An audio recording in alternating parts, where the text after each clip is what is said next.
jamás un pueblo tuvo cosas tan sagradas que defender,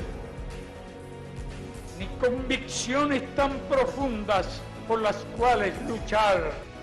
Nos acompaña la convicción más profunda de que las ideas pueden más que las armas, por sofisticadas y poderosas que éstas sean.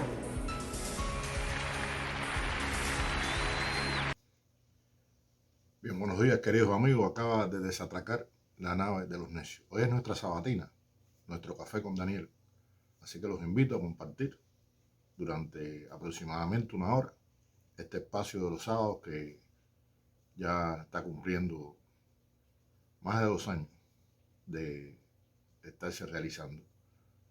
Así que hoy vamos a continuar con nuestro espacio y con un tema que les propuse la vez pasada, que en mi opinión debíamos seguir tratando porque tiene una gran importancia para brindarle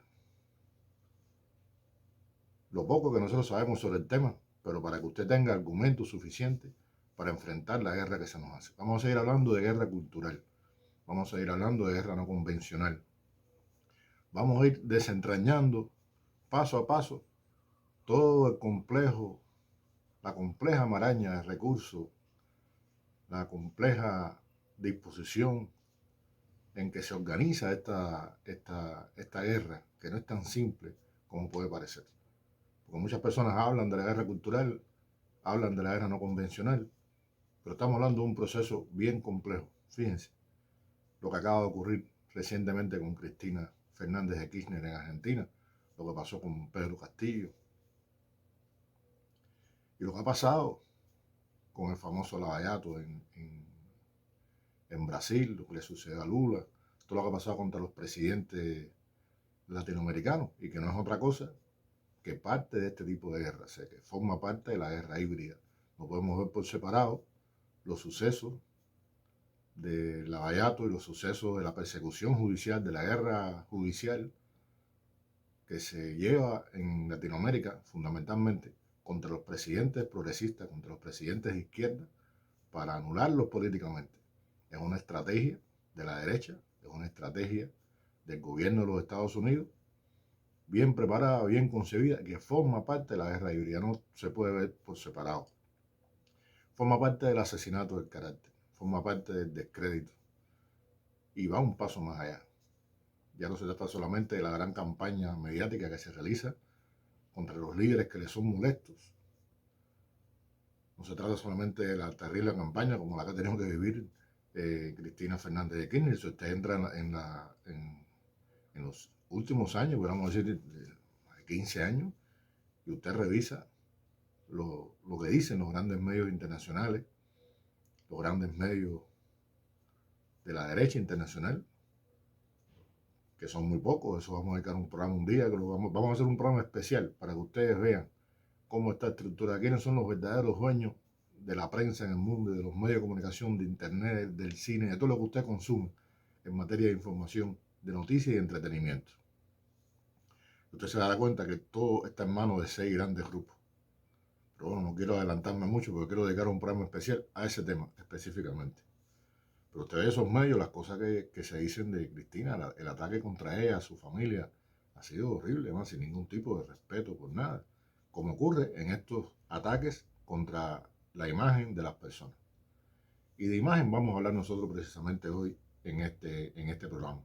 Vamos a hablar de la construcción de la imagen de los Estados Unidos. O sea, cómo el imperio estadounidense se construyó una imagen que fuera potable a los ojos del mundo para poder vender su modo de vida, para poder vender el capitalismo estadounidense. ¿Cómo comenzó a hacerse eso? ¿De qué medios se valen para poder llevar esta guerra simbólica, para poder llevar esta guerra cultural, para poder desplegar con éxito esta guerra híbrida, que por supuesto les ahorra soldados, les ahorra recursos y les ahorra el peligro de verse derrotados en terreno militar, lo cual siempre trae graves consecuencias para su imagen como imperio. Y vamos a ver cómo se gestó esta historia y vamos a tratar de ser lo más concreto posible para que ustedes se lleven la mayor cantidad de información posible sobre este tema. Así que hoy vamos a hablar de imagen.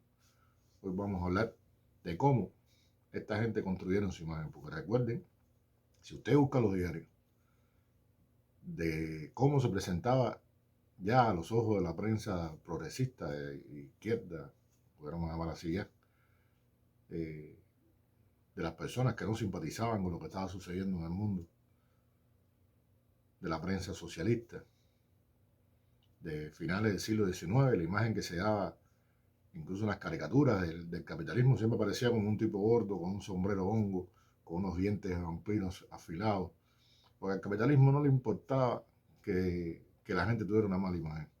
Al capitalismo incluso le interesaba que usted supiera que no le importaban para nada los derechos humanos, ni los derechos de nadie. Ellos estaban en el poder, tenían estados fuertes, nacionales, con ejércitos poderosos, con policías poderosas, y le importaba un pito que usted tuviera una mala imagen de ellos. Pero ¿qué sucede? Que a finales del siglo XIX, la díscola, clase obrera, los trabajadores de este mundo, comenzaban a cansarse en serio de este estado de cosas. Y entre los propios Estados Unidos, el movimiento huelguístico, el movimiento sindical, el movimiento anarquista, socialista, pues estaba adquiriendo una fuerza notable. Y se estaba haciendo peligroso. Y hay un momento en esta historia que yo quiero señalar, que fue la huelga del Ludlum, no sé cómo se dirá bien, pueblo que entró a la historia precisamente por una masacre que ahí se cometió. Y vamos a ver cómo fue que ocurrieron todas estas cosas. Vamos a seguir paso a paso esta historia. Vamos a seguir paso a paso esta historia, vamos a dejarnos acercarnos hasta el día de hoy. Así que vamos a hacer una breve pausa para tomarnos un café, porque esto es un café con Daniel. Y vamos a tomarnos un rico café cubano, los invito. El que prefiere el mate, ya les dije, si están en Sudamérica y prefieren un rico mate amargo, pues bueno, lo compartimos exactamente igual. Así que nos vemos en un minuto. Vamos a tomarnos un café y continuamos con este café con Daniel. Bueno, quiero presentar a mi mejor amigo, el travieso Chorny. Este es mi amigo, Cachorrito. Te ven, es una belleza, ¿verdad? Miren eso que le hace cara. Pero es lo más travieso que usted se imagina. Travieso y cariñoso. Este es mi compañero aquí de los días que he pasado aquí en la casa recuperando la salud. Y él me ha acompañado todos estos días. Es tremendo el Chorny. Miren para eso. Se subió aquí y no me deja hacer mi café. Pues a llevarlo para la sala, porque si no, no me va a dejar. Bueno, tuve que llevarme a mi amigo para la sala, porque si no, no me deja hacer el programa. Es muy travieso, bueno, muy chiquitico, tiene 3 meses nada más. Mi amigo Chorny. Bueno, vamos a comenzar entonces, como decimos nosotros, vamos a entrar en el centro, en el meollo del asunto. Yo decía, a mí me gusta usar este punto, este hecho de la masacre de Ludlum como punto de referencia para entender qué es lo que sucede después, este cambio, que para muchos puede ser imperceptible dentro del capitalismo estadounidense, pero que tuvo una gran importancia, tuvo una enorme importancia. Este cambio de imagen, este descubrimiento que hacen ellos de la necesidad de construirse una imagen que fuera potable a los ojos de la gente para poder vencer y para poder mantenerse en el poder. Y lo real era que la situación en las minas en los Estados Unidos era terrible. O sea, en aquellos años, 1900, 1914, este imperio floreciente que venía de ganarle una importantes islas al decadente imperio español, que se había apropiado en esta guerra de varios territorios. que haya salido victorioso, que haya mostrado sus dientes por primera vez ante el mundo, que además haya mostrado su capacidad militar con una flota de guerra que comenzaba a desarrollarse, moderna, con todas las condiciones, con una pujante economía en ascenso. Pero la situación de los obreros era terrible. Como les decía, a ellos no les importaba para nada la situación de los obreros. En las minas se trabajaba en condiciones de oscuridad, hacinamiento, calor. Los derrumbes eran constantes en las minas. Y los obreros en Colorado deciden hacer una huelga para reclamar un grupo de derechos. Los sindicatos se reúnen, hacen esa huelga, en la que participan miles de mineros. Y en este pueblo, en Loudoun, que es uno de los lugares donde se realiza esta huelga, donde quiero señalarle a ustedes, uno de los personajes más importantes que tiene que ver con la represión de esto fue Rockefeller. Los Rockefeller, que eran dueños de muchas de estas empresas, de muchas de estas minas. Y los obreros de Loudoun entran en huelga reclamando un grupo de derechos, la realización de contratos colectivos, que se tuviera en cuenta el sindicato en las contrataciones y en las medidas que se tomaban, condiciones higiénicas de trabajo adecuadas, jornadas adecuadas de trabajo, para disminuir la peligrosidad del trabajo en las minas. La respuesta fue realmente enérgica por parte del gobierno estadounidense, por parte de Rockefeller y sus acólitos. Decidieron reprimir aquella manifestación. Se dieron aquellas huelgas, se dieron batallas campales en esta época. Estamos hablando de abril del año 1914. Estaba Woodrow Wilson en la presidencia. Después vamos a hablar de Woodrow Wilson y el papel que jugó en esta historia. Y la tragedia, ¿cómo ocurre? Sencillamente que esta gente decide lanzar a la Guardia Nacional contra los obreros que estaban en huelga. Y hay un campamento, uno de los campamentos de estos obreros, donde la mayoría de las personas que habían eran mujeres y niños. Eran mujeres y niños. Y la Guardia Nacional arremete contra ese campamento a fuego limpio, como si estuvieran enfrentando a una compañía enemiga sobre el terreno. Resultado de esto, bueno, 2 mujeres y 11 niños, 6 mineros, dirigentes sindicales y demás, fueron asesinados por la Guardia Nacional. Ese fue el saldo de ese lugar. Realmente lo que ocurrió ahí fue una represión. Pero este hecho, esta masacre en Loudoun, despertó la ira de muchísimos obreros en todas partes en Estados Unidos, de los trabajadores en todas partes en Estados Unidos, de los socialistas sobre todo, y se comenzó a gestar una huelga general extraordinaria en todas partes. O sea, el movimiento de protesta, lejos de ceder ante lo que haya sucedido, lo que hace es que se amplía y se vuelve todavía mucho más poderoso para el gobierno estadounidense y para los grandes poderosos terratenientes. En estas circunstancias, esta gente contratan a un experto en imagen, contratan a un relacionista público, todavía no se le llamaba así, pero bueno, era más o menos las funciones que este hombre va a cubrir, y este hombre le recomienda a Rockefeller que lo importante que hay que hacer aquí, que aquí lo que hay que hacer era cambiar la imagen y convertir a las víctimas en culpables. Consejo sabio que empieza a aplicar. Y ahí ellos empiezan a tomar un grupo de medidas importantes. O sea, este fenómeno que se está convirtiendo en nacional requiere una respuesta inmediata. Y Woodrow Wilson, que estaba empeñado además en su construcción de imagen, también estaba trabajando con mucha fuerza en construir una imagen potable de los Estados Unidos ante el mundo, porque ya estaban aspirando de alguna manera a participar en esta guerra que está en 1914. Hay una guerra en Europa. Ellos se están sacando muchísimo dinero con esta guerra. De hecho, fue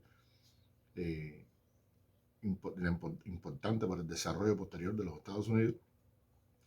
Y esa imagen de un país que además Woodrow Wilson ha llegado al poder en 1912 precisamente porque venía con una plataforma pacifista hacia adentro de los Estados Unidos.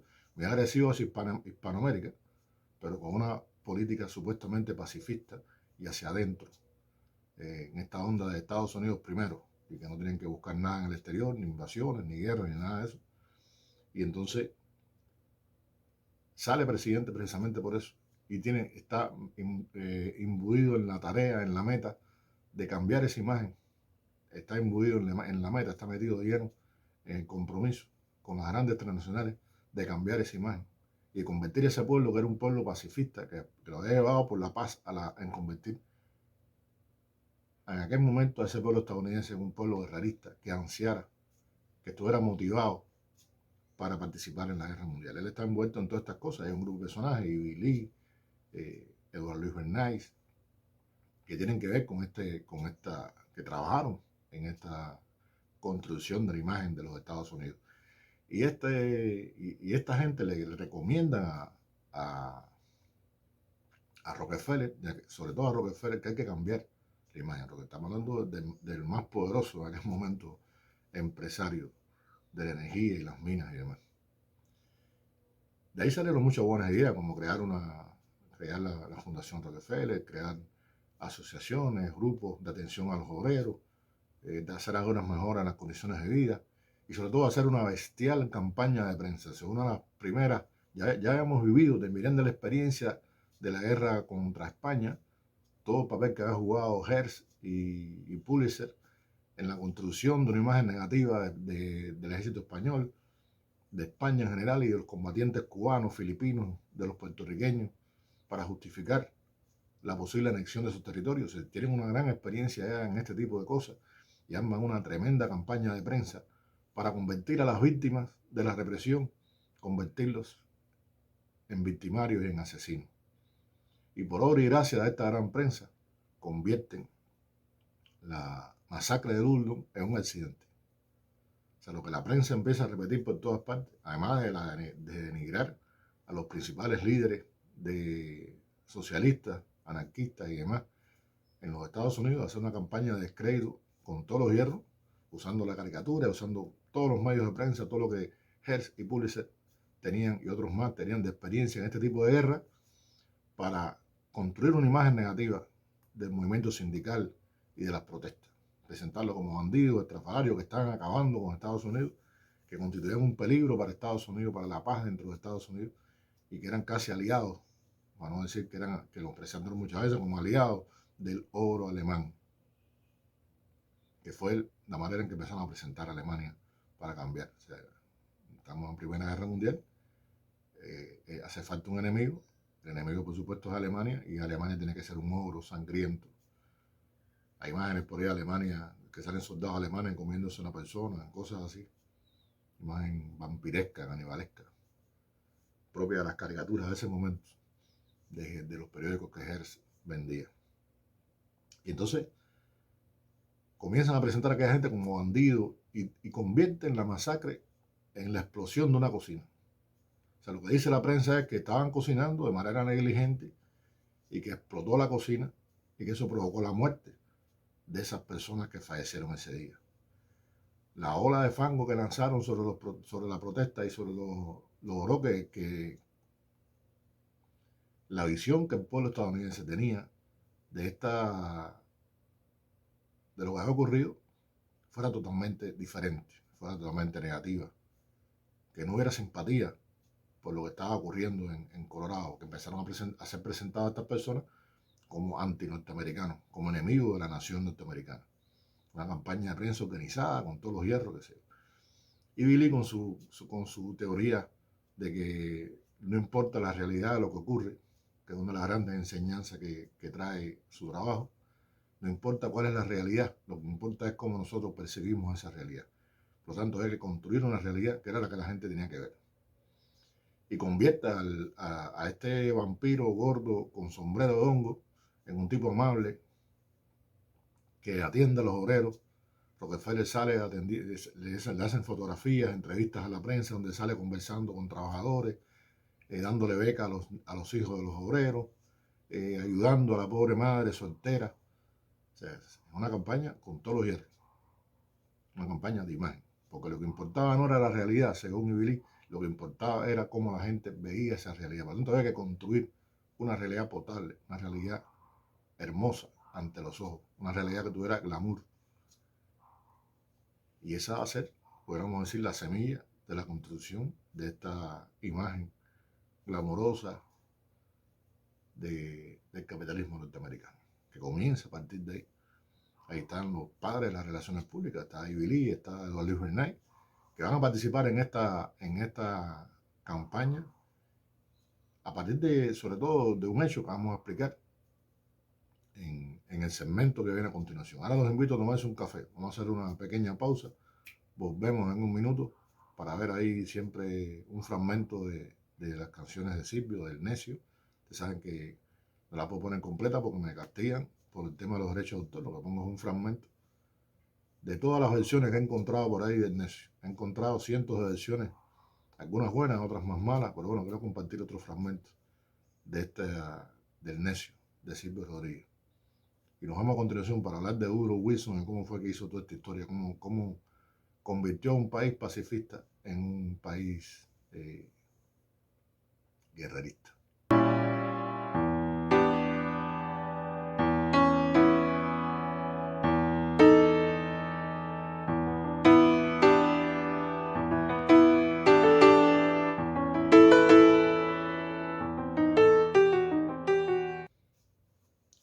Bien, como les decía, Woodrow Wilson es electo presidente de los Estados Unidos con la promesa de que él no va a participar en ninguna guerra, que el interés fundamental de su trabajo va a ser hacia adentro de Estados Unidos.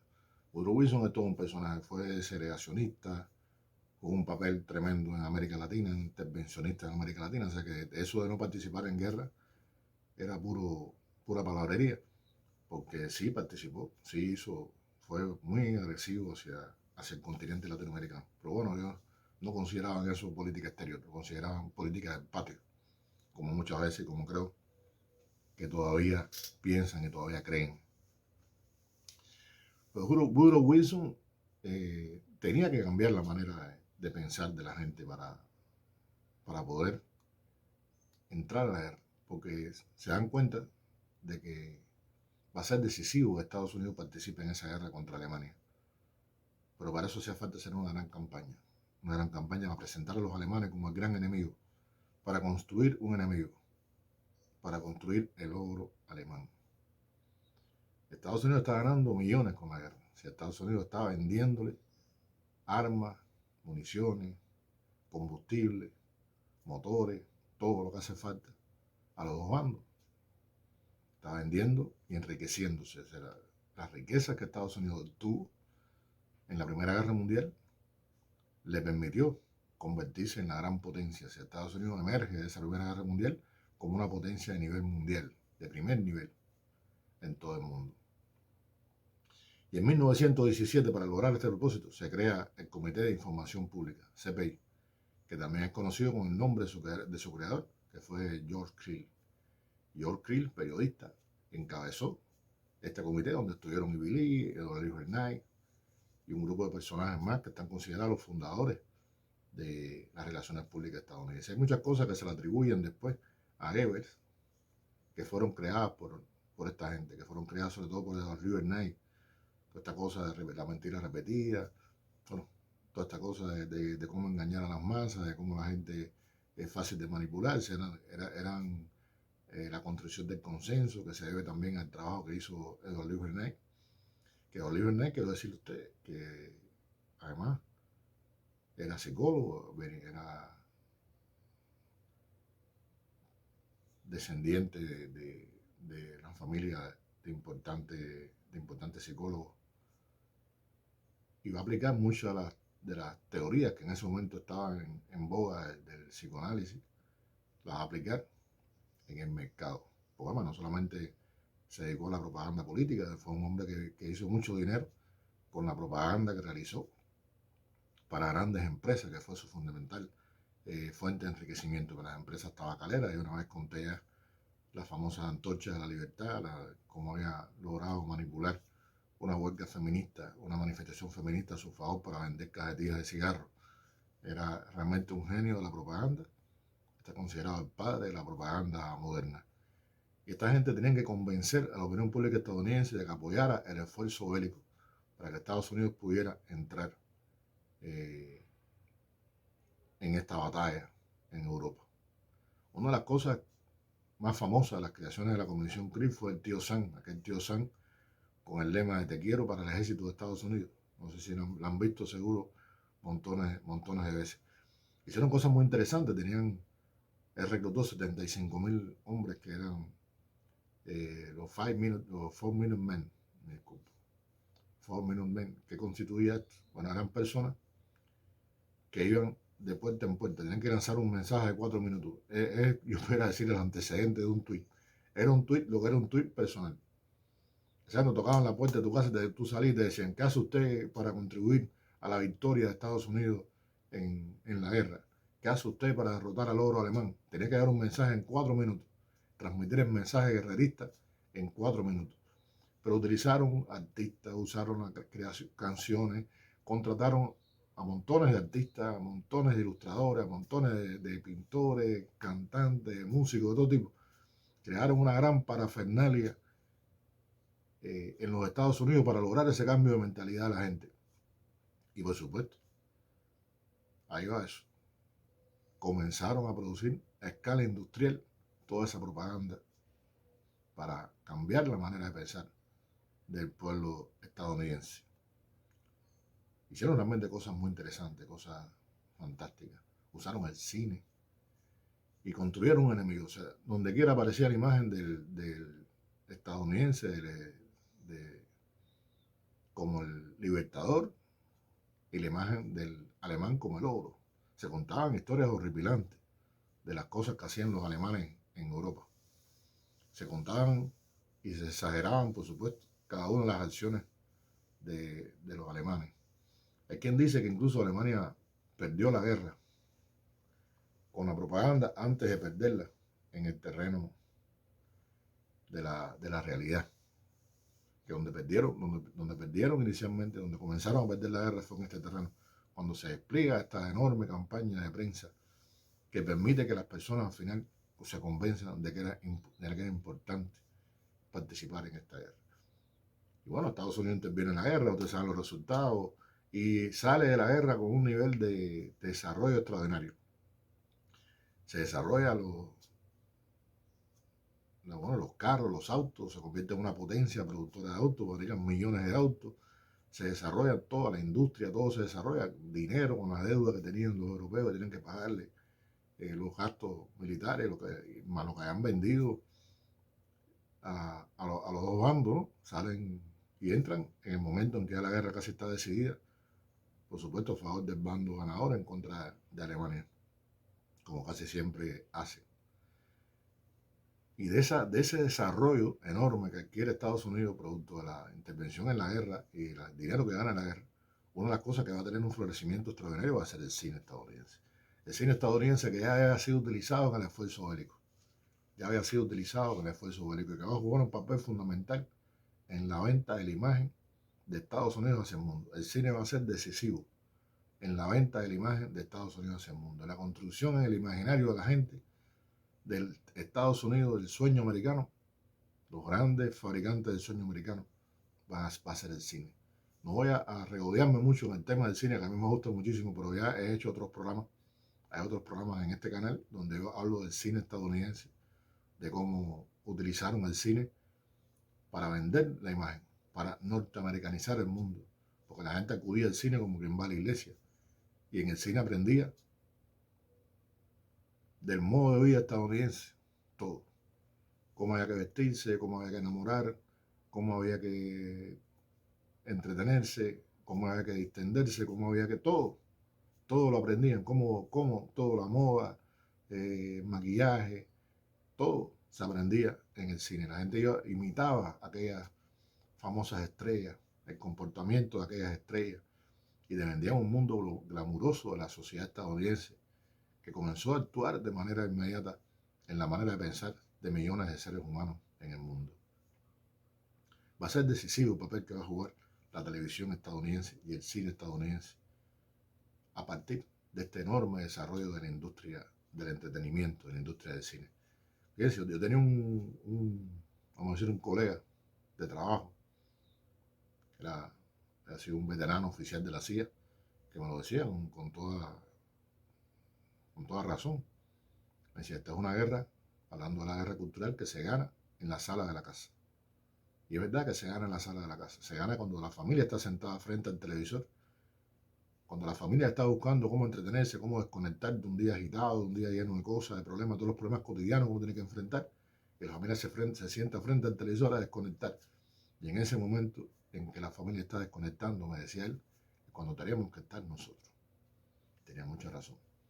Y eso lo van a descubrir esta gente con esta instrumentalización del cine como un elemento importante de propaganda que va a servir para construir una imagen, construir en el imaginario de la gente la falacia del bienestar absoluto, de una sociedad impecable, democrática y libre, que estaba muy lejos de ser en realidad así, incluso en aquellos momentos. Hay ejemplos de lo que sucedió después. O sea, el triunfo de la revolución bolchevique en Rusia, que dispara todas las alarmas de todo el mundo en el 17, que había triunfado. Y no solamente que haya triunfado, sino que después se ha sostenido, ha comenzado a construir una sociedad diferente, la primera en el mundo que se atrevía a salirse de los moldes del capitalismo. Y por supuesto la propaganda iba a jugar un papel importantísimo también, dirigido a destruir ese modelo. Viene la Segunda Guerra Mundial, la Segunda Guerra Mundial, los aliados derrotan al fascismo, donde la Unión Soviética va a jugar un papel importantísimo, y se convierten en aliados. O sea, ellos van a repetir la fórmula en la Segunda Guerra Mundial. O sea, en la Segunda Guerra Mundial, ellos comienzan vendiéndole combustible, armas a todo el mundo, aliados y no aliados, cuando aquello no, inicialmente mucha de la prosperidad que adquiere desde el punto de vista militar Alemania va a ser producto de las ventas que le hace Estados Unidos. El petróleo estadounidense, el caucho, el acero, los motores para los aviones, incluso sirven para levantar la industria militar estadounidense, no solamente en Alemania, sino en Japón, que después va a ser un enemigo declarado de los Estados Unidos.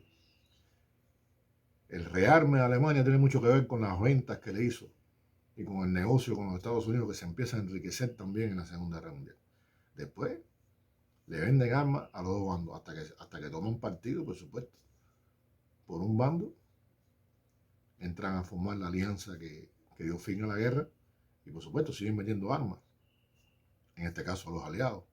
Siguen vendiendo armas a la Unión Soviética, a Inglaterra, a todo el mundo. Siguen ganando dinero. Y Estados Unidos emerge de la Segunda Guerra Mundial como la potencia capitalista más grande de este mundo. Y estaba el cine desbocado vendiendo su imagen, la radio, el cine, toda la industria cultural estadounidense que había llegado a su apogeo. Pero terminada la guerra, el antiguo aliado se convierte en enemigo. Y ese enemigo había que derrotarlo en el terreno de las ideas, en el terreno simbólico, porque era extremadamente peligroso. No solamente la Unión Soviética había logrado triunfar sobre Alemania, ellos estaban conscientes del papel que había jugado la Unión Soviética en la derrota del fascismo alemán. Y ese ejemplo, ahora existía un campo socialista, no estaba restringido ese socialismo al terreno soviético, se había expandido por el este de Europa. Y había que derrotar en el terreno de las ideas, derrotar en el terreno simbólico a ese socialismo. Y se crean todo un aparato de guerra psicológica, y una de las razones fundamentales de la creación de la CIA tuvo que ver con eso. O sea, el imperio estadounidense necesitaba una agencia de inteligencia que estuviera a la altura de sus tiempos. Y eso lo declaran ellos. No lo esconden, lo dicen abiertamente. Necesitaban una agencia de inteligencia a la altura de los nuevos tiempos y del futuro, de las aspiraciones hacia el futuro que ellos tenían. Y la CIA va a jugar ese papel. Y la CIA va a jugar un papel importantísimo en esta guerra cultural. Una operación de la que también hablamos en esta historia, que fue la operación Ocopera, una operación de guerra cultural en Europa, donde, señores, en más de 75 ciudades europeas había oficinas para esta guerra cultural. Y se crean las emisoras de Radio Free Europa, que transmitían hacia los Estados Unidos, se producen libros, logran sumar a esta guerra escritores, pintores, a lo mismo, la experiencia de la Comisión Krill, la experiencia del Comité de Información Pública multiplicada por 100. La experiencia de haber construido el oro alemán, ahora el oro es el oro ruso.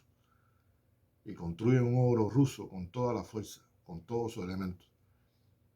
Y construyen ese oro ruso basándose en la realidad, pero basándose en toneladas de mentiras. En toneladas de mentiras. Y reclutan a cuanto artista se dejó reclutar. Crean una cosa que se llamó Congreso de la Libertad Cultural, que va a estar sesionando por años este Congreso de la Libertad Cultural, con oficina, como le decía, en más de 75 ciudades, con editoras de libros, crean agencias de prensa para esta guerra cultural, crean editoriales para esta guerra cultural, buscan hasta en el fondo cualquier tipo de aliado en este terreno. De esta experiencia surgen cosas como las series de televisión, o sea, producir series, como se produce Dallas,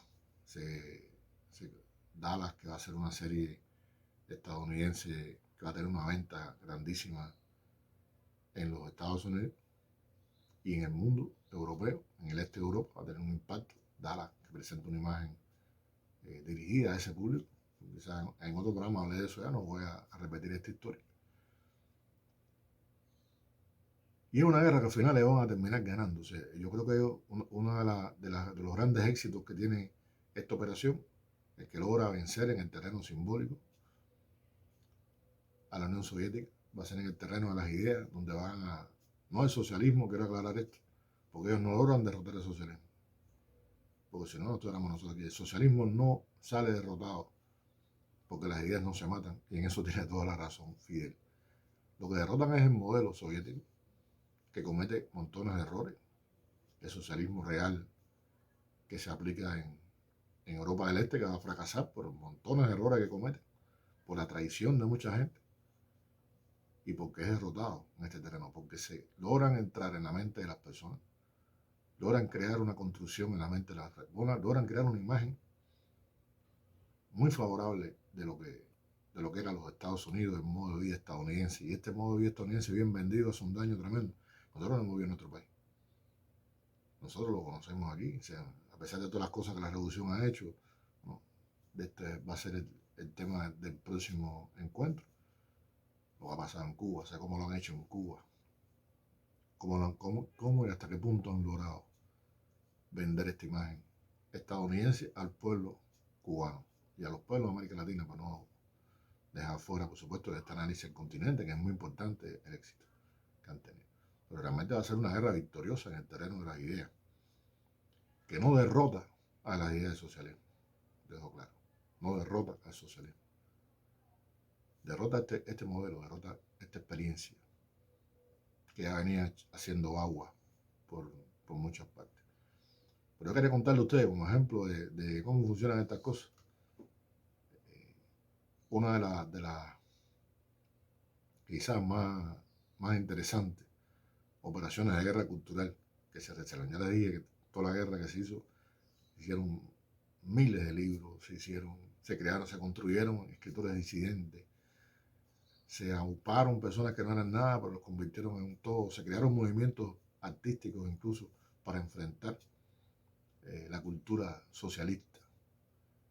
Pero yo quiero referirme a un hecho anecdótico, lo voy a contar, para que a usted le sirva también como elemento de cómo se hacen este tipo de cuestiones. O sea, vamos a tomarnos un café un momentico y seguimos enseguida con esta operación Ocopera, con esta operación de guerra cultural, donde la CIA jugó un papel tan importante y tan interesante.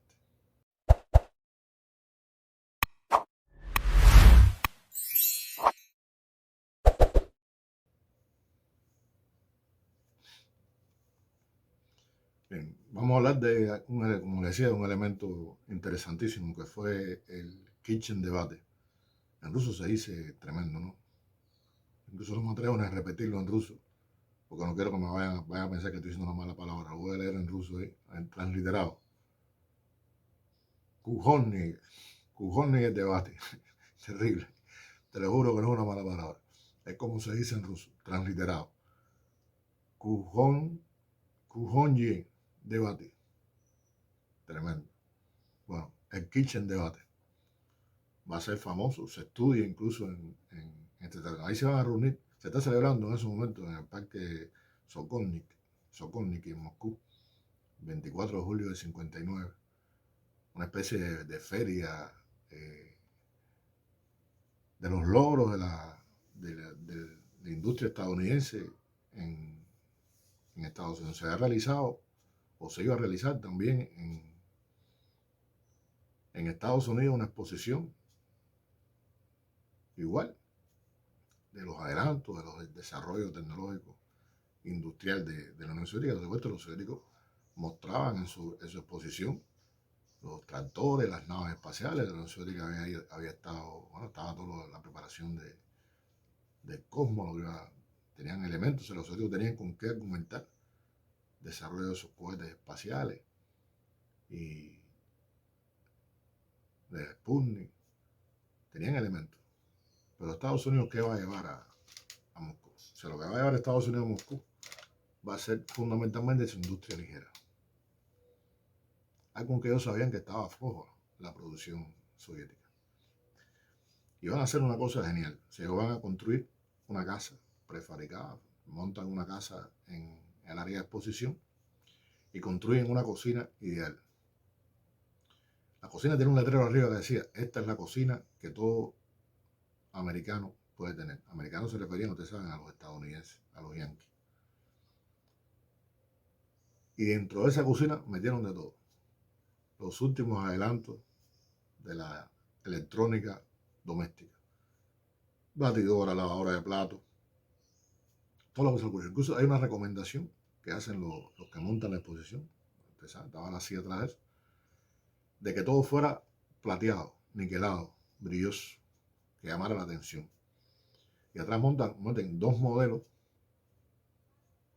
no son personas comunes y corrientes, dos modelos escogidos, una Barbie estadounidense y un Barbo estadounidense, alto, rubio, ojo verde, preciosa la muchacha, con su delantal de ama de casa, mientras el esposo lee el periódico en aquella cocina imaginada, soñada, que todo americano puede tener. Por supuesto, no era así, pero era la construcción de la imagen que estaban llevando hacia ese Moscú, que estaba todavía restañando las heridas de la guerra, que había priorizado, por supuesto, el desarrollo industrial para alcanzar metas altas de producción, alcanzar y sobrepasar a Estados Unidos, que era su meta, y había dedicado la mayor parte de su esfuerzo a la maquinaria, a la construcción, y se habían quedado bastante rezagados en el terreno de la industria ligera y esas cosas electrónicas de uso doméstico. Y estaba muy bien calculado el impacto, porque cuando ese soviético y esa mujer soviética, que era una mujer común, no es que fuera fea, ni fuera bonita, ni que el modelo Barbie fuera el modelo de imitar, pero el impacto que causaba era fuerte, porque la imagen que estaban vendiendo de la mujer norteamericana era aquella mujer espléndida, delgada, y estas eran mujeres comunes. O sea, tenía un efecto sobre la autoestima, un efecto calculado sobre la autoestima. Además, la imagen profundamente machista de la mujer trabajando en la cocina y el hombre leyendo revistas, leyendo su periódico sentado, con las chancletas, en pijama. Va a ser demoledor el impacto que va a tener esto. Demoledor. Tuvo una concurrencia enorme de visitas esta cocina ideal. Pasaron miles de moscovitas. Por ello yo creo que hay un error peor que ese. O sea, ellos escogen ese lugar. Richard Nixon, vicepresidente, escoge ese lugar para reunirse con Nikita Khrushchev. Y Khrushchev acepta ese.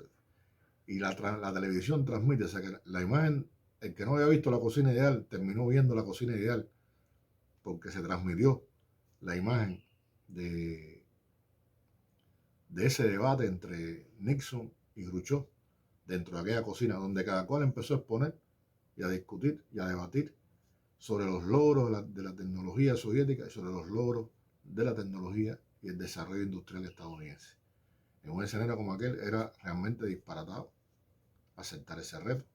Yo me lo voy a llevar por un centro de donde estaba desarrollando la industria de cosmonáutica, que hubiera quedado en escenario atrás el desarrollo tecnológico del Sputnik, de la cosmonáutica soviética, y hubiera, por supuesto, tenido un escenario más propicio. Pero hacerte el debate en medio de aquella cocina con artículos niquelados, con batidoras esplendorosas, que todo toda mujer soviética que pasaba por ahí deseaba tener. Toda mujer soviética que pasó por ahí quería imitar a esa mujer americana, o por lo menos soñaba con la imagen que vendía esa mujer americana. Y no solamente los que pasaron, los que vieron por televisión, y aquel hombre americano sentado, ese barbo americano sentado, el impacto que eso tuvo. Bueno, fíjate que es un fenómeno que se estudia. Cuando la CIA habla de guerra cultural, cuando te enseñan o te entrenan para participar en esta guerra, el Kitchen Debate va a ser un elemento didáctico importante para aprender, por el impacto que tuvo en la mente de mucha gente esta imagen de la cocina esplendorosa. Y así les decía, ese es un ejemplo. Podemos encontrar muchísimo más. Hablaba de la seriedad, de la cual me referí en otro programa, que vendía la imagen, algo que utilizan mucho. Voy a referirme al recurso y no tanto a la serie. La serie tuvo más de 9 temporadas. Fue la primera serie de televisión hecha con gran extensión de temporadas, donde se da una vida normal de estadounidense, donde incluso se critica el sistema, es algo que ellos hacen constantemente. O sea, te presentan a una persona crítica del sistema, te pones hablando, ¿no? Porque los problemas que hay, el desempleo, el, no sé, el seguro médico que no tenemos, los asaltos, los robos, las violaciones, la violencia en las calles, los tiroteos, o sea, todas las cosas que nosotros sabemos que ocurren en Estados Unidos. Y esa persona se para y habla de eso. Hacen películas hablando de eso, hacen hasta música hablando de esas cosas. Por el discurso final siempre de esta historia es, todo eso es verdad, pero nosotros vivimos en el pueblo, en el país más libre del mundo. Y han logrado construir el consenso, implantar metódicamente en la mente de la gente la idea de que a pesar de todas las desgracias que hay ahí, de todas las desgracias que ocurren, están viviendo en un país libre, en el mejor país del mundo.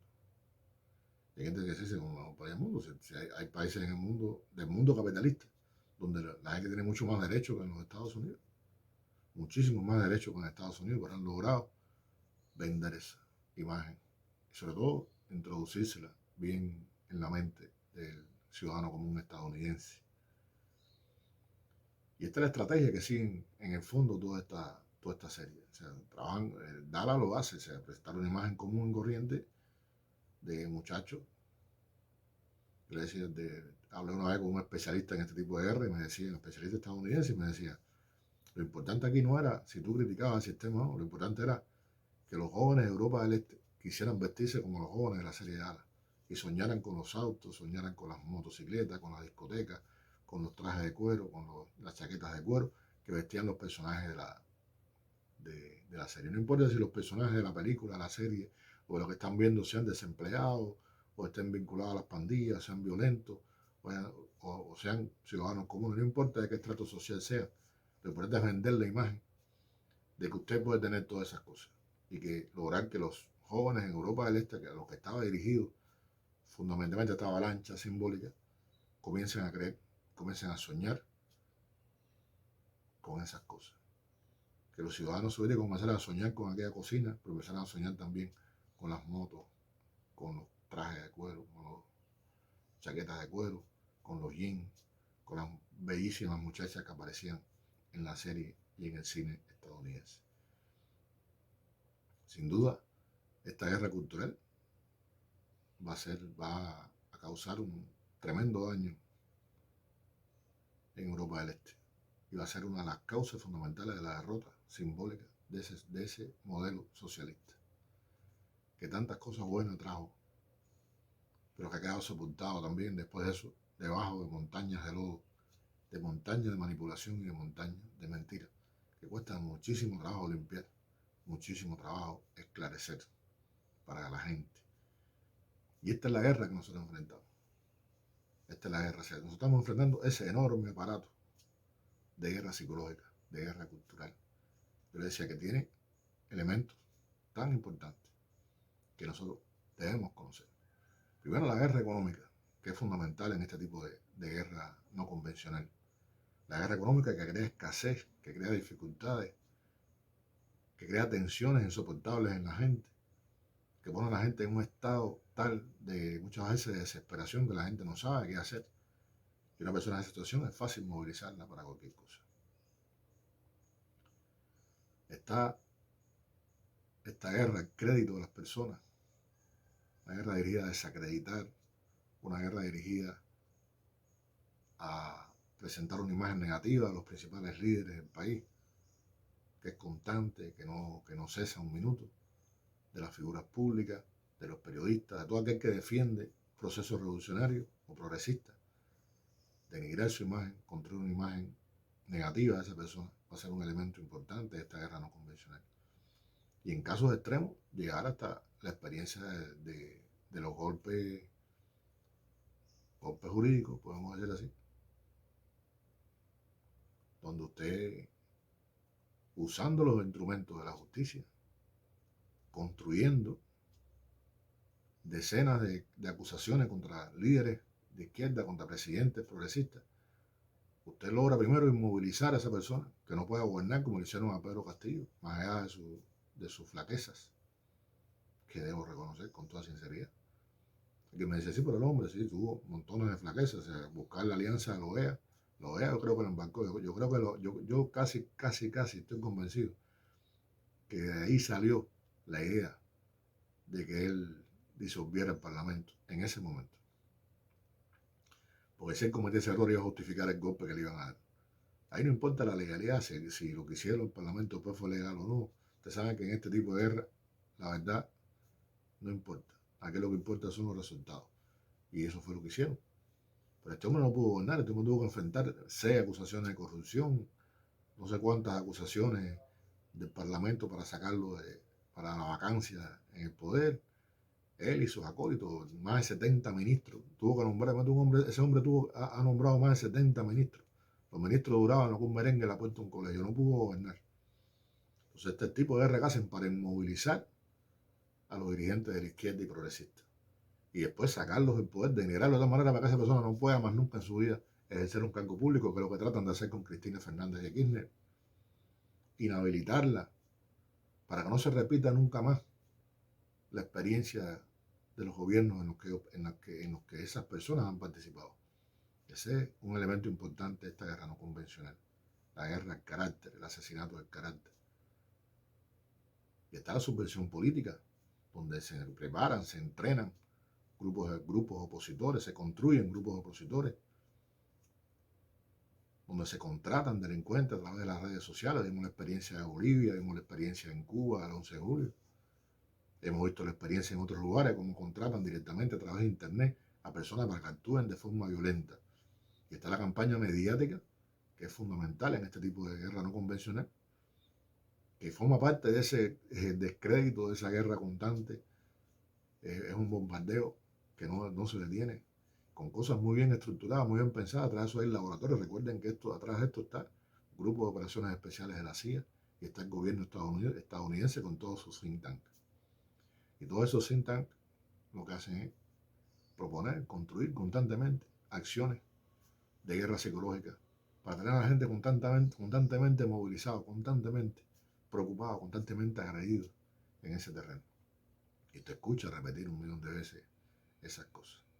Es una historia triste, muy triste, como la de este traidor del Ministerio del Interior. No sé si será verdad que sea el Ministerio del Interior, pero este hombre que ha llegado a los Estados Unidos presentándose como oficial del DTI. Es un policía, un investigador policíaco, que dirigía, según él, la Dirección de Comunicaciones del DTI, la Dirección Técnica de Investigaciones, no sé cómo se llamará ahora, creo que ni siquiera se llama así ya.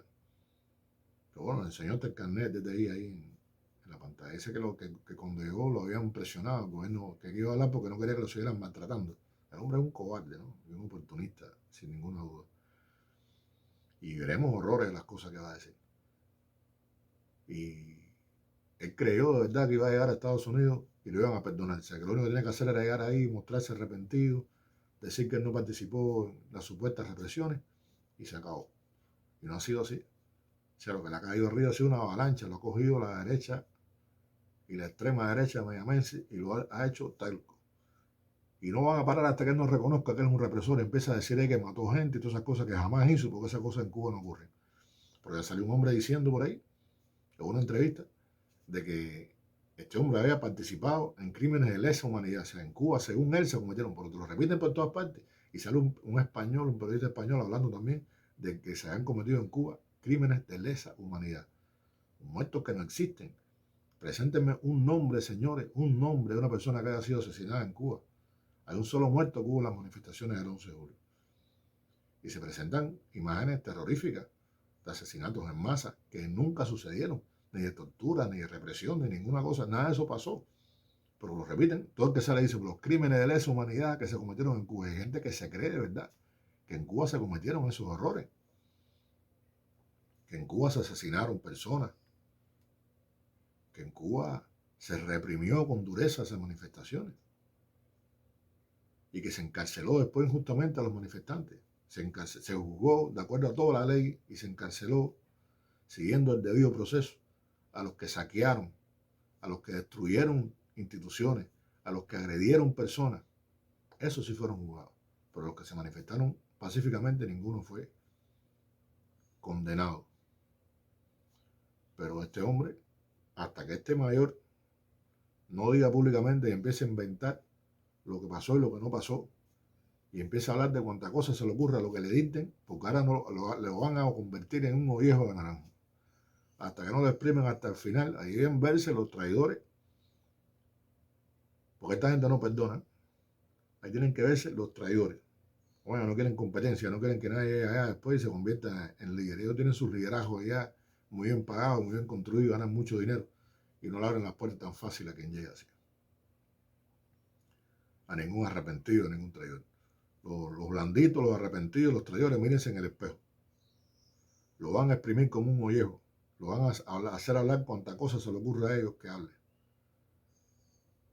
Porque saben que el tipo es un cobarde, porque saben que el tipo es un oportunista. Y que se va a prestar para lo que sea, porque además está asustado, tiene miedo, está cobardado, iba a decir una palabra madura. Y por lo tanto le van a sacar hasta el último. Y esto forma parte también de esta guerra. Forma parte de esta guerra no convencional que se realiza contra nosotros. Imagínense ustedes, nosotros estamos ahora enfrentando toda esa maquinaria que se usó contra Europa del Este. Hoy está dirigida a destruir a Cuba. Hoy está dirigida a destruir a los movimientos de izquierda, los movimientos progresistas, a los líderes progresistas del continente. Y una ofensiva despiadada que está dando la derecha por resurgir. Es la batalla del neoliberalismo por recuperar los espacios que perdieron durante los primeros años del siglo XXI. Por eso es tan importante tener todos los elementos.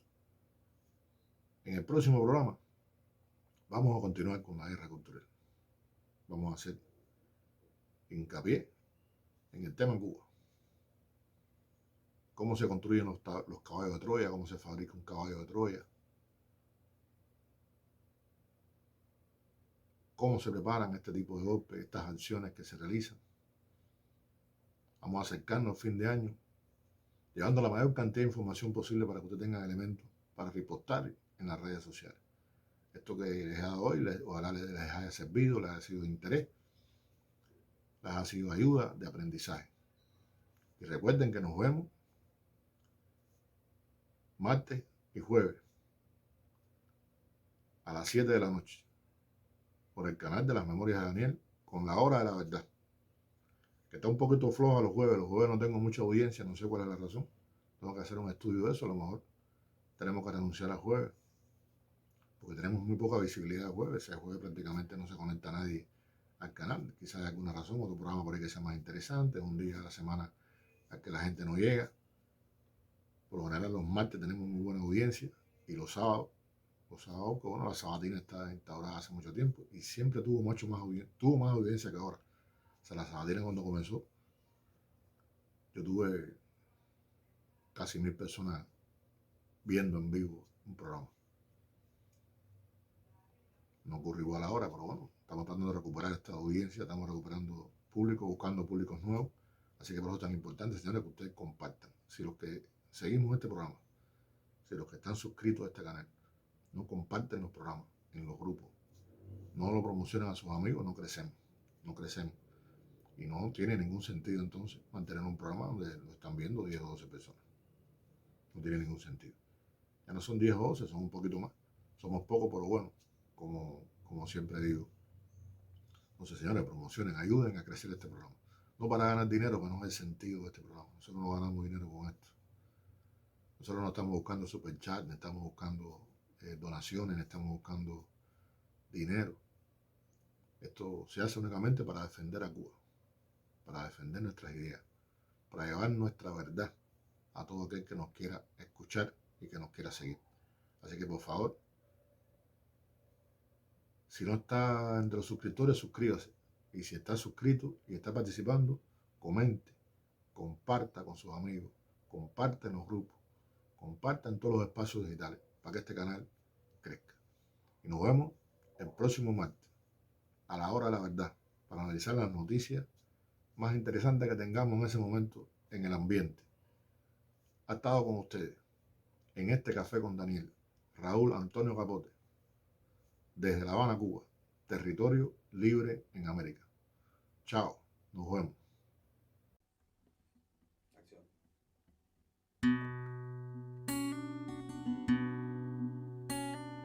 Para no hacer de mí con un pedazos, para salvarme entre únicos e impares, para cederme un lugar en su Parnaso, para darme un rinconcito en sus altares.